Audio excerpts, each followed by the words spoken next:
حضرت سیدہ عائشہ صدیقہ رضی اللہ تعالی عنہا ارشاد فرماتی ہیں کہ شعبان کی 15ویں رات تھی، یعنی شب برات کی رات۔ فرماتی ہیں شعبان کی 15ویں رات تھی، میں نے اچانک نظر ڈالی تو حضور میرے بستر میں تھے، پھر میری نظر پڑی تو حضور نہیں تھے۔ میرے دل میں گمان آیا، خیال آیا کہ شاید کسی اور زوجہ کی طرف حضور کا میلان طبع ہو گیا ہو، وہاں تشریف لے گئے ہوں۔ فرماتی میں اٹھی باہر گئی تو نبی کریم علیہ السلام جنت البقیع میں تھے، قریب ایک جگہ پہ حضور دعائیں مانگ رہے تھے۔ فرماتے میں گیا تو حضور فرمانے لگے، ابو بکر کی بیٹی تو نے کیا گمان کیا کہ اللہ کا رسول تیری حق تلفی کرے گا؟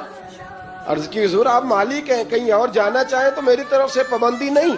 کہتی ہے وہاں کھڑے کھڑے میرے رسول کریم نے بیان فرمایا، یہ ترمذی کے لفظ ہیں۔ حضور نے فرمایا عائشہ یہ شعبان کی 15ویں رات ہے، مدینے میں سب سے زیادہ بکریاں بنو کلب کا قبیلہ پالتا تھا۔ فرمایا آج کی رات بنو کلب کے قبیلے کی بکریوں کی تعداد کے مطابق اللہ میری امت کے لوگوں کی بخشی فرما دے گا۔